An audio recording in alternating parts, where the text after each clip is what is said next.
সেখানে কি পেয়েছিল?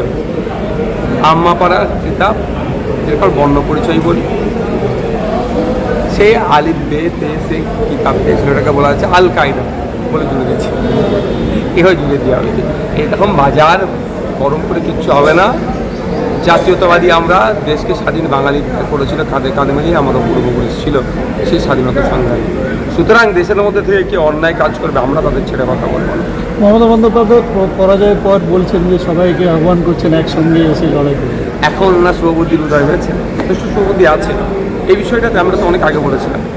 27 লক্ষ আজকে নাম ডিলিট হয়ে গেল। 17 লক্ষ আমার হিন্দু ভাই মা, 10 লক্ষ মুসলিম মা ভাই।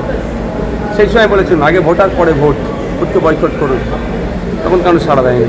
তখন আমি কল দিয়েছিলাম যে মুখ্যমন্ত্রী ওটা মমতা ব্যানার্জি সারা ডাক দিক আর আমরা তার সাথে সাথ দেবো। তখন হয়নি কেন? এখনও বলছেন উনি এখন, তাও আমি বলছি চলেন আলোচনা পরে হবে। আগে ওনার সদিচ্ছা আছে নাকি দেখতে চাই। 80টা সিট যেখানে তৃণমূল জিতে আছে, সেই 80টা সিটের মধ্যে একটা সিট উনি বেছে নিক যেখানে ওনার সেফ জোন মনে হবে, সেফ সিট মনে হবে। সেখান থেকে বাই ইলেকশন হোক, মমতা ব্যানার্জি জিতে লিডার অফ অপোজিশন হয়ে আসুক হাসিম হাউসে, তারপরে আমরা ভাববো ওনাকে নিয়ে লড়াই করা যায় কি যায়। শুধু আমাদেরকে রাস্তায় নামিয়ে দেবেন বলে দিয়েছেন হ্যাঁ, হেডলাইন দিয়ে দিয়েছি তো।